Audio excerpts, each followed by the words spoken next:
अस्सलामु अलैकुम वरहमतुल्लाह। आज हम क्रिमिनल लॉ का लेक्चर नंबर 9 से स्टार्ट लेंगे। क्रिमिनल लॉ के प्रीवियस लेक्चर में हम डिस्कस कर रहे थे offence against property, Enforcement of Hudud Act 1985, Enforcement of Hudud Act, Offense against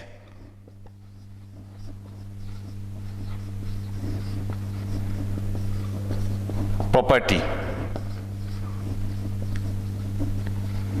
या जायदाद के खिलाफ जराइम।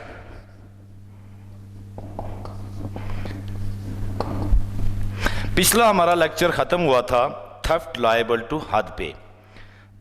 थेफ्ट लायबल टू हद से मराद कि जो कोई भी यानी सिरका मस्तूजब हद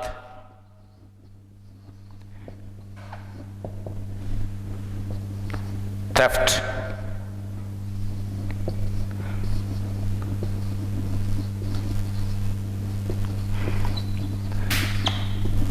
कि सिरका मस्तूजब हद कैसे होता है, ये हम enforcement of Hudood act 1985 the offence against property की सेक्शन 5 हमने डिस्कस की थी कि जब कोई बालिग होते हुए किसी दूसरे शख्स की इजाज़त के बगैर खुफिया तौर पर उसकी हिर्स से निसाब या उसकी मालियत से ज़ायद माल या रकम उठा लेता है तो कहा जाएगा कि वो थेफ्ट लायबल टू हद का मुर्तकिब हुआ।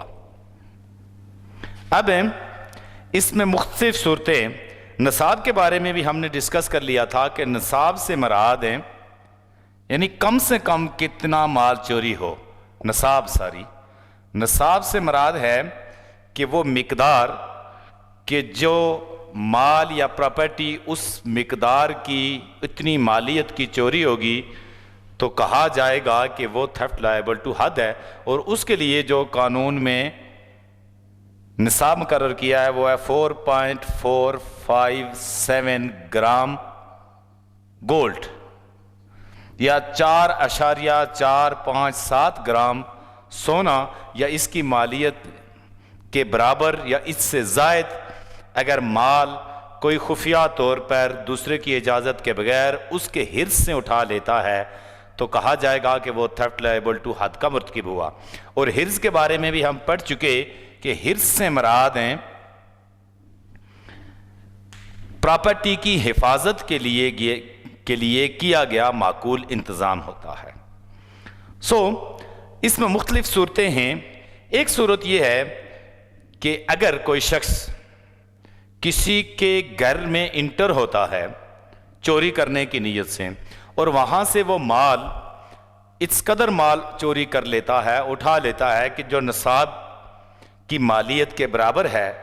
या उससे ज़ायद है तो फिर तो उसको हद की सज़ा दी जाएगी जो इस कानून में मुकर्रर है। वो भी अभी हम देखते हैं कि वो सज़ा क्या है। अगर कोई शख्स किसी हाउस के अंदर, घर के अंदर दाखिल होता है और उसमें एक से ज़ायद फैमिलीज रहती हैं,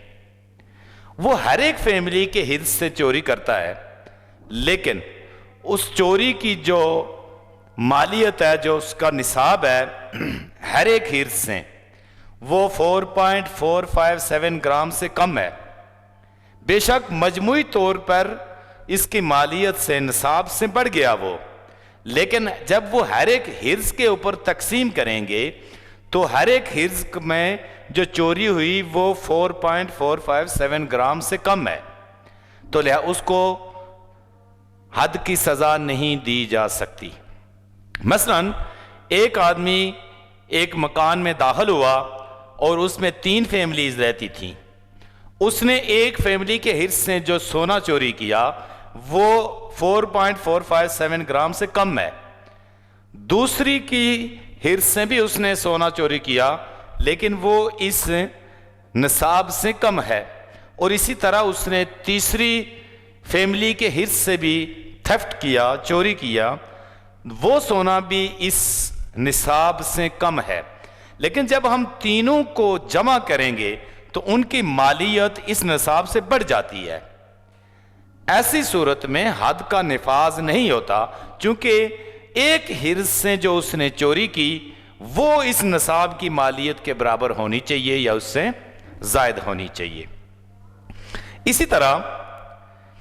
अगर कोई शख्स ए किसी घर के अंदर दाखिल होता है, एक वक्त में जाता है तो वो इतना माल या सोना चोरी करता है कि वो 4.457 ग्राम गोल्ड या इसकी मालियत से कम है, लेकिन वो मुतअद्दिद मरतबा, एक से जायद मरतबा, सेवरल टाइम वो उस घर के अंदर दाखिल होता है और चोरी करता है। हर एक दफ़ा निसाब की मालियत से कम माल उठाता है, लेकिन मजमूई तौर पर जब हम उसको आपस में जमा करते हैं तो वो माल निसाब की मालियत से जायद बन जाता है। अब बेशक वो मुतअद्दिद मरतबा जब जमा किया तो जायद हो गया, लेकिन एक एक दफ़ा जब उसने सेपरेटली जब वो की चोरी तो वो इससे कम बनता था, हर एक दफ़ा में निसाब से कम माल था, तो ऐसे शख्स को भी हद की सज़ा नहीं दी जा सकती। अब हम देखते हैं कि प्रूफ क्या है इसका, थेफ्ट लायबल टू हद का प्रूफ। थेफ्ट लायबल टू हद के प्रूफ के लिए या सबूत के लिए सबसे पहली बात कि जो आदमी ऑफेंडर है या जो अक्यूज्ड है, लॉ में दो अल्फाज इस्तेमाल होंगे, एक अक्यूज्ड होगा, अक्यूज्ड पर्सन से मुराद है या अक्यूज से मुराद है मुल्जिम होता है, वो शख्स जिसके ऊपर कोई जुर्म करने का इल्जाम हो उसको अक्यूज्ड कहा जाता है, और जब उसका गिल्ट प्रूफ हो जाता है तो फिर वो ऑफेंडर बन जाता है, मुजरिम। तो मुल्जिम और मुजरिम में यह फर्क हुआ कि जब तक किसी मुकदमे का ट्रायल चल रहा है उसका जुर्म साबित नहीं हुआ, उससे पहले वो मुल्जिम होगा, और जब ये जुर्म साबित हो चुका तो फिर वो मुजरिम बन जाएगा। सबसे पहला सबूत थेफ्ट लायबल टू हद के लिए कि जो अक्यूज्ड पर्सन है वो किसी कॉम्पिटेंट कोर्ट ऑफ लॉ के सामने अपने जुर्म का कन्फेशन करे, और नंबर 2 कि एटलीस्ट 2 अडल्ट मेल विटनेसेस, कम अज कम 2 मुसलमान बालिग मर्द गवाहान, और अगर अक्यूज्ड या मुल्ज़म जिसके ऊपर इल्ज़ाम है वो गैर मुस्लिम है तो गवाह भी गैर मुस्लिम हो सकते हैं। 2 मुसलमान बालिग मर्द गवाहान जो तज़कियतुश्शहूद के ऊपर पूरा उतरते हों। तज़कियतुश्शहूद को हम बार बार पढ़ चुके हैं कि किसी भी गवाह के सच्चा होने, उसके अमानतदार होने या आदिल होने के बारे में कोर्ट जो तरीकाकार इख्तियार करती है उसको तज़कियतुश्शहूद कहते हैं। तो 2 मुसलमान मर्द बालिग गवाहान जो तज़कियतुश्शहूद के ऊपर पूरा उतरते हों वो वाक़े के चश्मदीद गवाह की हैसियत से शहादत दें, और वो गवाहान तज़कियतुश्शहूद के ऊपर पूरा उतरने का मतलब ये है कि वो कबीरा गुनाहों से बचते हैं और माशरे में झूठे मशहूर नहीं है बल्कि सच बोलने वाले मशहूर हैं। अगर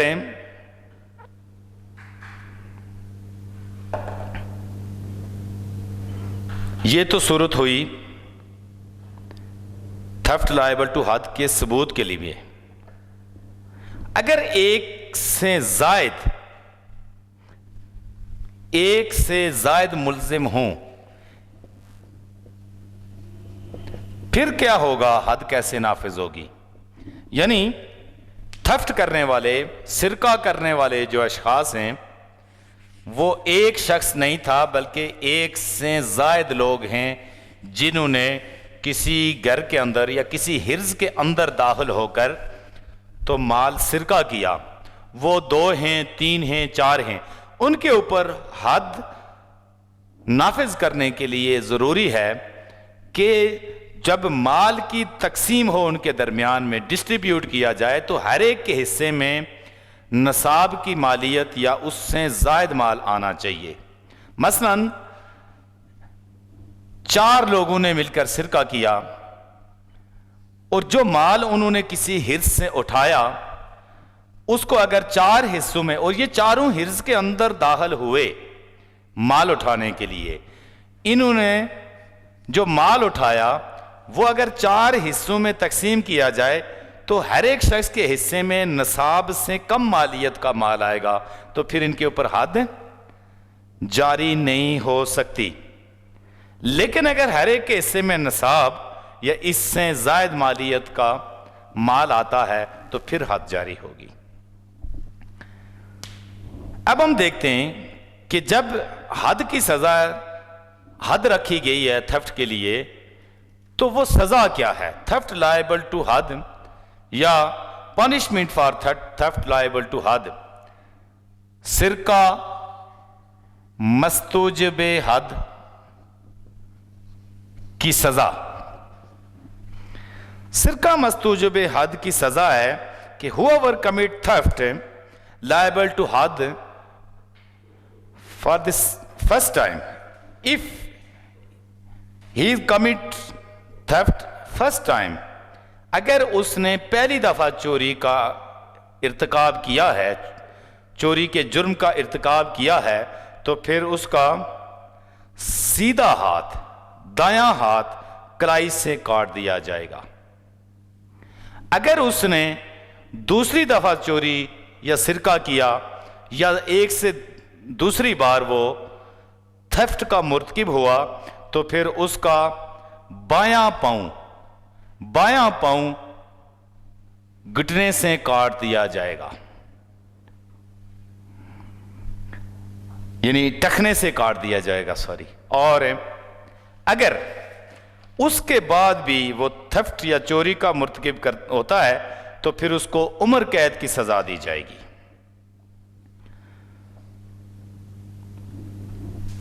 अब सजा के ऊपर अमल दरामद करने से पहले जरूरी है कि जिस कोर्ट ने सजा सुनाई है उस सजा की उससे बाला अदालत से रेक्टिफिकेशन या तौसीक हो जाए। और सिरका मस्तूजबे हद की सजा सुनाने का हुक्म, सजा देने का हुक्म है जिले फौजदारी अदालत को। अब अगर जिले फौजदारी अदालत ने किसी शख्स को जो पहली दफा चोरी के जुर्म का इर्तिकाब किया जिसने या मुर्तकिब हुआ, उसको दायां हाथ कलाई से काटने का हुक्म दिया, या वो दूसरी दफा चोरी का मुर्तकिब हुआ था तो उसको बायां पांव टखने से काटने का हुक्म दिया, तो इस सजा के ऊपर उस वक्त तक अमल दरामद नहीं किया जाएगा जब तक कि शरीयत अपीलेंट बेंच ऑफ अदालतुल आलिया इस सजा की तौसीक न कर ले। और जब तक शरीयत अपीलेंट बेंच ऑफ अदालतुल आलिया इस सजा की तौसीक करता तो ऑफेंडर या मुजरिम के साथ ऐसे सलूक किया जाएगा कि जैसे वो सिंपल इम्प्रिजनमेंट में है, कैद सादा में, कैद महज में।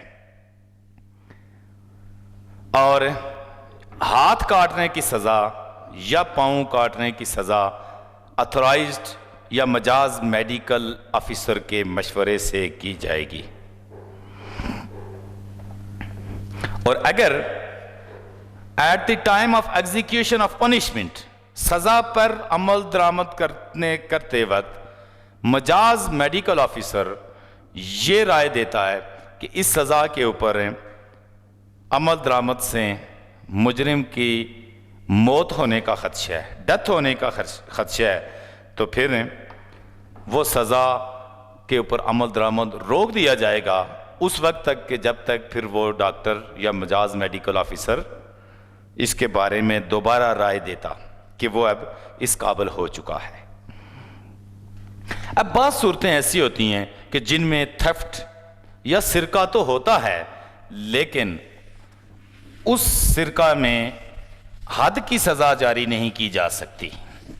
वो कौन कौन सी सूरतें हैं कि जिनमें हद की सजा जारी नहीं की जा सकती? नंबर 1, अगर कोई शख्स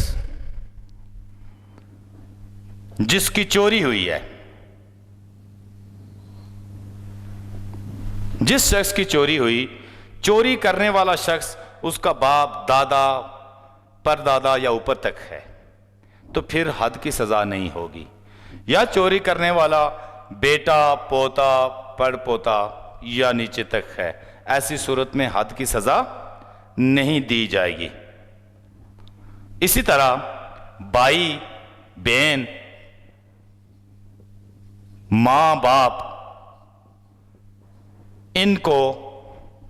इनके ऊपर हद जारी नहीं की जाएगी अगर ये थेफ्ट के मुर्तकिब हुए हैं। इसी तरह भाई, बहन और उनके जो औलादें हैं, इनके ऊपर भी चोरी की हद जारी नहीं की जाएगी। उनके ऊपर हद आयद ही नहीं होती, इंपोज नहीं होती। हद शैल नॉट imposed। फिर अगर कोई शख्स किसी दूसरे शख्स के घर में मेहमान गया हुआ है और वो उसके घर के अंदर ठहरा हुआ है और वहां से वो चोरी कर लेता है, तो उस मेहमान को हद की सजा नहीं दी जाएगी। उसकी वजह यह है कि उसने जहां से चोरी की है उस हिर्ज तक रसाई उसके होस्ट ने दी, उसके मेजबान ने उस शख्स को उस हिर्ज तक रसाई दी और वो उसकी मर्जी से वहां दाखिल हुआ, तो फिर वहां से जब चोरी की तो उसके ऊपर हद जारी नहीं होगी, हद आयद ही नहीं होती उसके ऊपर। अगर कोई शख्स किसी का मुलाजम है या नौकर है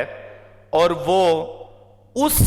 जगह से या ऐसे हिर्ज से चोरी कर लेता है, सिरका का मुर्तकिब होता है कि जिस हिर्ज तक मास्टर ने उसको जाने की इजाजत दी थी, एक्सेस दी थी, रसाई दी थी उस हिर्ज तक, ऐसी सूरत में भी हद जारी, हद आयद नहीं होगी। और बाज़ औक़ात कोई ऐसी चीजें चोरी हो जाती हैं जो पेरिशेबल होती हैं या उनकी वैल्यू इतनी नहीं होती, ऐसी सूरत में भी हद जारी नहीं होती। मसलन अगर जंगली घास या मछली, परिंदा, कुत्ता, सुअर, नशावर शे, म्यूजिकल इंस्ट्रूमेंट या आलाते मौसीकी या ज़ाय होने वाली जो खुराक है, पेरिशेबल फूड, इन चीज़ों की अगर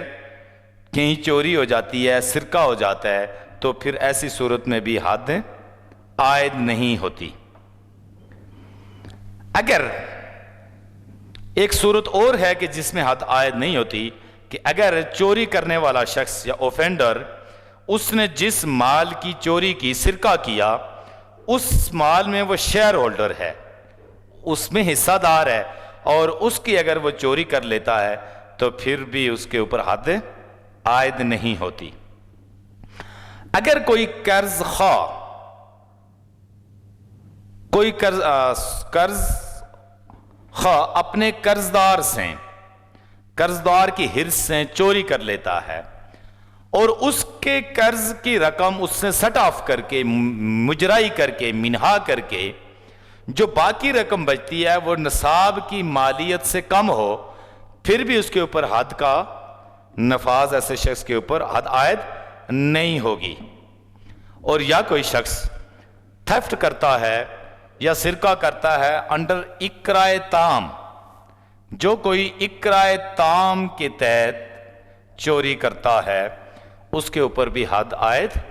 नहीं होगी। इकराए ताम से मुराद कि किसी शख्स को उसकी जान, उसकी बीवी, बच्चों या प्रोहिबिटेड डिग्री में जो रिश्तेदार आते हैं उनकी जान या उनके किस जान से मार देने या उनका कोई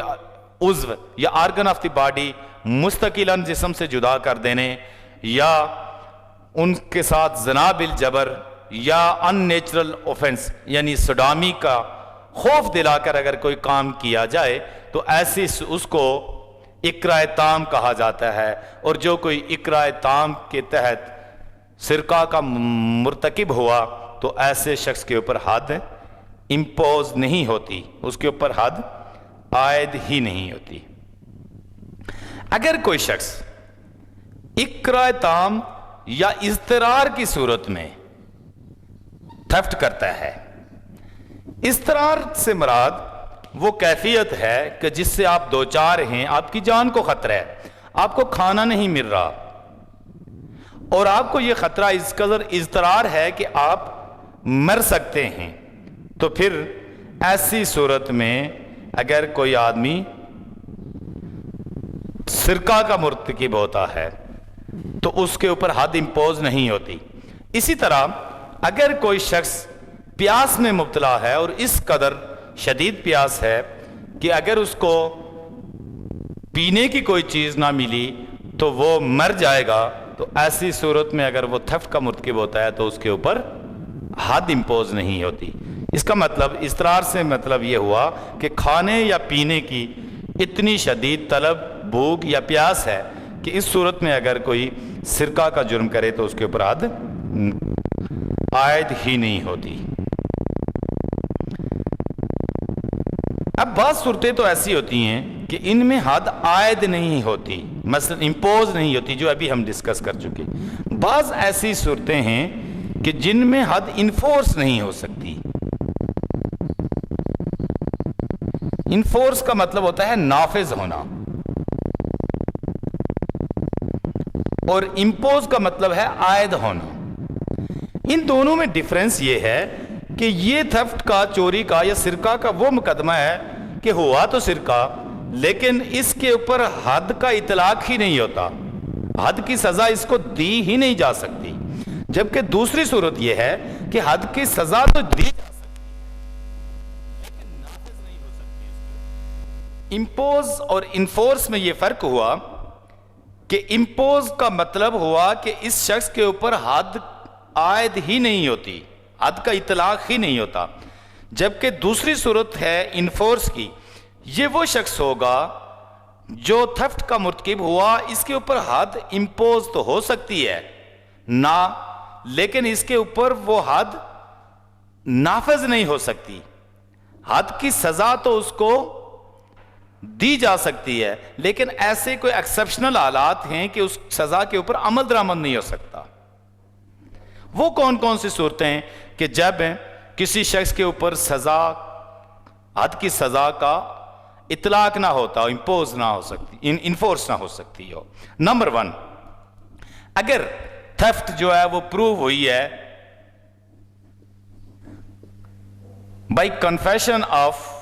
ऑफेंडर।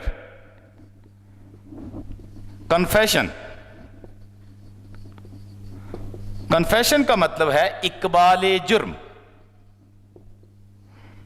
अगर थेफ्ट या सिरका इकबाल जुर्म से साबित होता हो, यानी कि जिस शख्स के ऊपर इल्जाम था उसने किसी कॉम्पिटेंट कोर्ट के सामने अपने जुर्म का इकबाल किया और सिर्फ उसके इकबाली बयान के ऊपर उसको हद की सजा दी गई हो और उस सजा के ऊपर अपने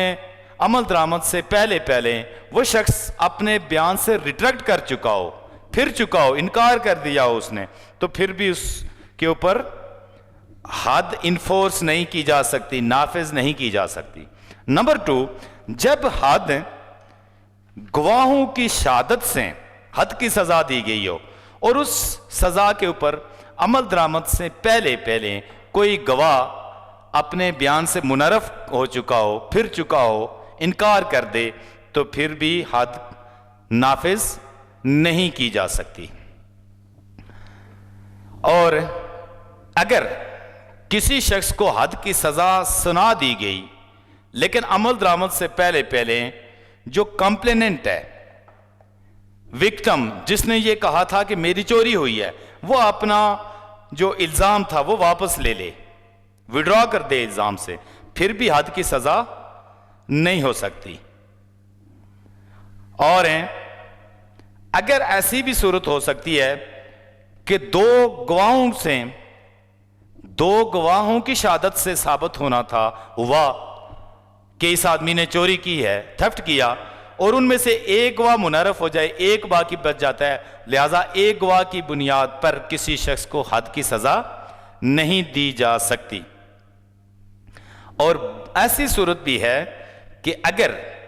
किसी शख्स को हद की सजा दे दी गई और उसमें हद की सजा में उसका दायां हाथ कलाई से काटा जाना है, लेकिन जो उसका बायां हाथ है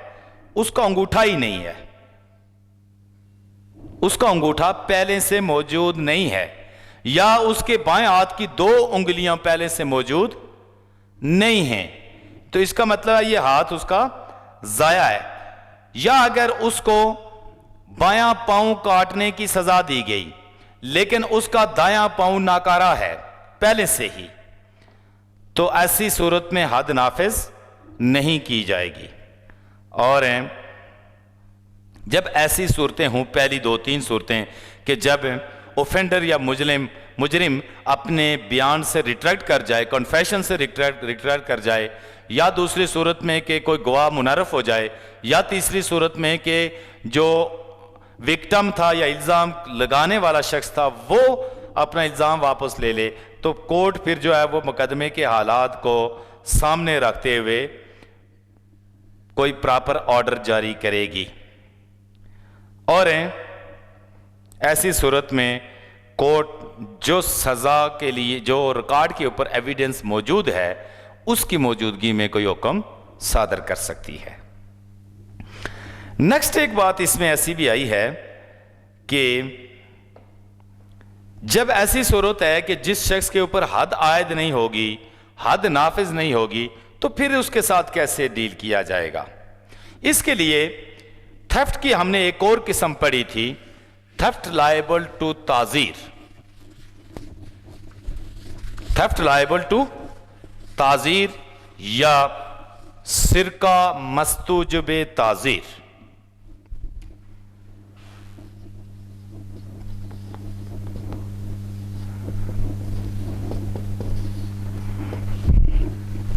सिरका मस्तूजबे ताजीर वो है कि जहां पर हद जो है वो आयद ना होती हो, तो ऐसी सूरत में अदरवाइज प्रूफ मौजूद है रिकॉर्ड के ऊपर, लेकिन जो सेक्शन 7 में हमने पहले पढ़ दिया, जो रिक्वायरमेंट है हद जारी करने के लिए जो शहादत की, वो रिक्वायर्ड जो एविडेंस मौजूद नहीं है, तो अदालत जो है वो मुकदमे के हालात को सामने रखते हुए ऑफेंडर यानी मुजरिम को ताज़ीर की सज़ा दे सकती है। और ताज़ीर की सज़ा क्या होगी, वो है कि जो कोई सिरका या थेफ्ट लायबल टू ताज़ीर का मुर्तकिब हुआ, ऐसे शख्स को जो पीनल कोड में थेफ्ट की सज़ा रखी गई है वो दी जाएगी, और वो पीनल कोड की सज़ा है 3 ईयर इम्प्रिजनमेंट, 3 साल कैद।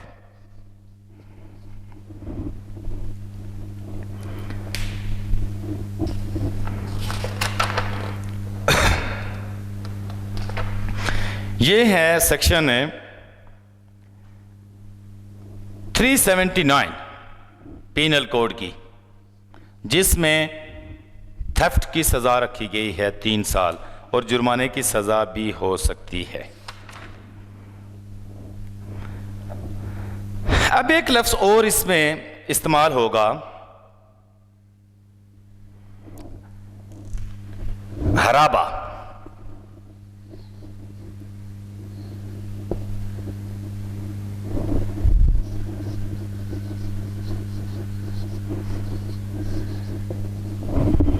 हराबा के लिए ऑफेंस अगेंस्ट प्रॉपर्टी या जायदाद के खिलाफ जराइम के कानून, नफाज, हुदूद एक्ट 1985 की सेक्शन 15 में उसकी डेफिनेशन की गई है कि जब कोई एक शख्स या एक से ज्यादा अशखास, चाहे वो हथियारों से मसल्ला हो या ना हो, वो थफ्ट करने के लिए, चोरी करने के लिए या माल ले जाने के लिए ताकत दिखाएं या ताकत का इस्तेमाल करें, किसी के ऊपर हमला करें या किसी को रॉन्गफुली रिस्ट्रेन करें, रो के रखें रॉन्गफुली, या किसी को मौत का खौफ दिलाएं, या ये सारी सूरतें हों या इनमें से कोई एक सूरत हो, तो ऐसी सूरत में कहा यह जाएगा कि वो हराबा के मुर्तकिब हुए। यानी माल ले जाने के लिए वो किसी को खौफ दिलाते हैं कि तुम्हें जान से मार दिया जाएगा, या ताकत दिखाते हैं उसको, या असॉल्ट करते हैं, हमला करते हैं, पावर इस्तेमाल करते हैं, या उस शख्स को रॉन्गफुली किसी शख्स को रोके रखते हैं, रिस्ट्रेन कर लेते हैं, तो कहा जाएगा कि वो हराबा के मुर्तकिब हुए। और प्रूफ ऑफ हराबा या हराबा का सबूत क्या है?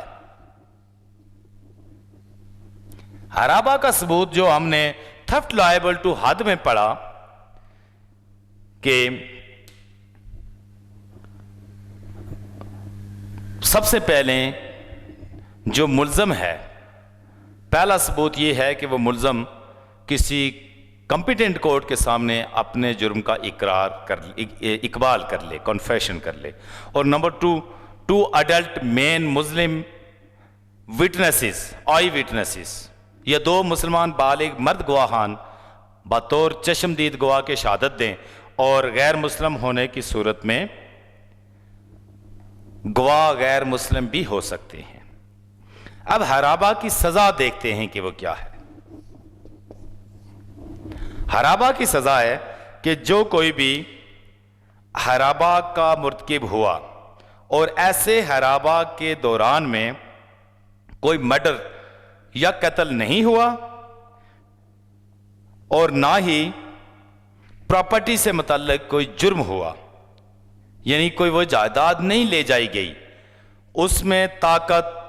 फोर्स, धमकी, रॉन्गफुल रिस्ट्रेन, ये सब कुछ हुआ, लेकिन किसी की जान नहीं गई, कत्ल नहीं हुआ या किसी की प्रॉपर्टी भी नहीं गई, ऐसी सूरत में कोड़ों की सजा दी जाती है जो 30 कोड़ों से कम नहीं होगी, 30 कोड़ों से जायद नहीं होगी। और ऐसे शख्स को जो हराबा का मुर्तकिब हुआ, इन एडिशन टू उसको रिग्रेस इम्प्रिजनमेंट या कैद बामशक्कत भी दी जा सकती है, और जब तक के कोर्ट मुनासिब समझे कि वो अपने फेल से तायब नहीं होता, उस वक्त तक अदालत उसको कैद बामशक्कत की सजा भी दे सकती है। और ये है कि अगर कोर्ट उसको सजा देती है कैद की, तो वो सजा 3 साल से कम नहीं होगी। अब अगर कोई शख्स बालग होते हुए हराबा का मुर्तकिब होता है जिसमें प्रॉपर्टी ले जाई गई है, प्रॉपर्टी तो वहां से ली गई, लेकिन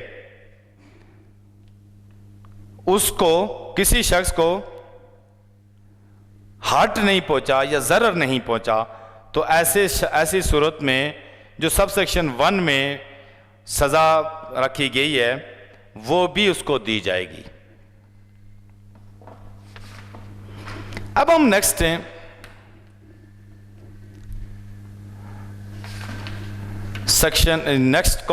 लॉ की तरफ चलते हैं कि आज़ाद जम्मू एंड कश्मीर में ऑफेंस अगेंस्ट प्रॉपर्टी या जायदाद के खिलाफ जराइम के अलावा जो दूसरा कानून बनाया गया है वो है ऑफेंस ऑफ जिना। द ऑफेंस ऑफ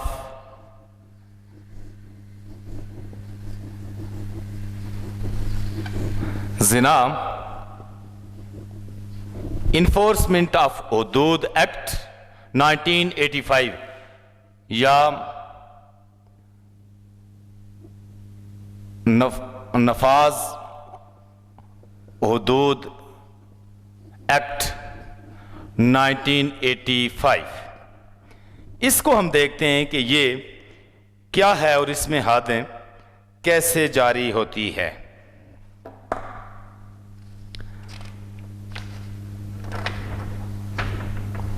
सबसे पहले हम इसकी चंद एक डेफिनेशंस हैं वो देखेंगे कि वो क्या डेफिनेशंस हैं। अडल्ट की डेफिनेशन वही जो कानून में बयान की गई है कि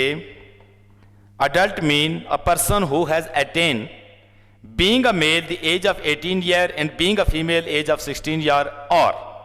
हैज अटेन पॉवर्टी, कि जो शख्स मेल होने की सूरत में, मर्द होने की सूरत में 18 साल या औरत होने की सूरत में 16 साल का हो चुका हो या बलूगत की उम्र को पहुंच चुका हो। हद की डेफिनेशन है, हद की वही डेफिनेशन है punishment ordained by almighty Allah और punishment ordained by holy Quran and Sunnah. Marriage,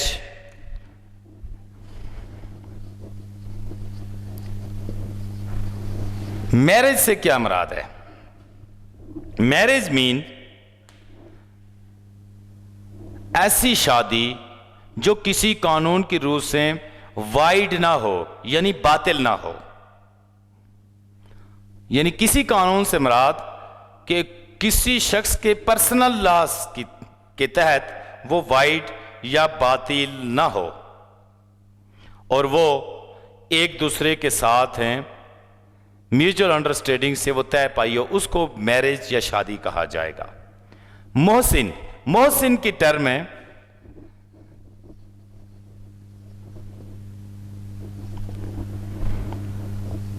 ये स्वाद के साथ मोहसिन होगा। ये इस कानून में जो मोहसिन की डेफिनेशन बयान की गई है कि a Muslim adult man who is not insane and has had sexual intercourse with the Muslim adult woman who at the time he had sexual intercourse with her was married to him and was not insane। यानी मोहसिन से मुराद ऐसा शख्स, ऐसा मुसलमान बालिग शख्स जो किसी मुसलमान बालग औरत के साथ सेक्सुअल इंटरकोर्स कर चुका हो या दुखूल कर चुका हो ऐसे वक्त में कि जो वो औरत पागल नहीं थी और उस शख्स के जायज निकाह में थी। या मोहसिन से मुराद ऐसी मुसलमान बालिग औरत जो फातरुल अकल या पागल ना हो, वो किसी मुसलमान मर्द के साथ कि जब वो उसके साथ शादीशुदा थी सेक्सुअल इंटरकोर्स कर चुकी हो और पागल नहीं, वो शख्स पागल नहीं था। इसका मतलब है जो उर्फ आम में समझने वाली बात है वो ये है कि शादीशुदा शख्स, लेकिन चूंकि मोहसिन की डेफिनेशन शादीशुदा से ज्यादा कॉम्प्रिहेंसिव है। वो इस तरह कि एक तो उसमें बालग, बाज़ औक़ात शादी नाबालिग लोगों की भी हो जाती है, फिर बाज़ औक़ात अनसाउंड माइंड भी कोई हो सकता है, फिर ऐसा भी हो सकता है कि शादी हो लेकिन इंटरकोर्स ना हुआ हो। इसमें दोनों चीजें दोनों मर्द और औरत के लिए क्लियर करके बयान किया गया कि वो बालग भी हों, अनसाउंड माइंड या फातरुल अकल या पागल ना हो, और मर्द होने की सूरत में वो किसी मुस्लिम औरत के साथ इंटरकोर्स कर चुका हो, हुकूक ज़ौजियत अदा कर चुका हो, ऐसे वक्त में कि जब वो उसके जायज़ निकाह में थी, और औरत होने की सूरत में वो मर्द के साथ इंटरकोर्स कर चुकी हो कि जब वो मर्द उसके जायज़ निकाह में था। ये इंशाअल्लाह ज़ना इन्फोर्समेंट ऑफ हुदूद एक्ट पर नेक्स्ट सेक्शन में भी हम कंप्रीहेंसिव गुफ्तगू करेंगे, चूँकि ये हमारा ये लॉ कंप्रीहेंसिव है और रोज़मर्रा के मामलात में इस तरह के मुकदमात भी बहुत होते हैं, लिहाजा इसके ऊपर हम नेक्स्ट अपने लेक्चर में तफसील से बात करेंगे, तफसील से पढ़ेंगे इसको। आज का जो हमारा लेक्चर है ये थफ्ट के बारे में था। थफ्ट लायबल टू हद, थफ्ट लायबल टू ताज़ीर, इसके बारे में हमने तफसील से पढ़ा और ये लेक्चर सिटी लॉ कॉलेज की वेबसाइट पर मौजूद है। आप वहाँ पर जाकर इसको देख सकते हैं, सुन सकते हैं, इसके बारे में कमेंट कर सकते हैं, क्वेश्चन भी कर सकते हैं। बराह रास्त क्वेश्चन करने के लिए city law college Rawalakot Azad Kashmir का व्हाट्सएप ग्रुप मौजूद है, आप उसमें तशरीफ़ लाएं और बराह रास्त क्वेश्चन भी करें। आज का लेक्चर इसी पर ख़त्म करते हैं, नेक्स्ट इंशाअल्लाह फिर हाज़िर होंगे। वस्सलाम।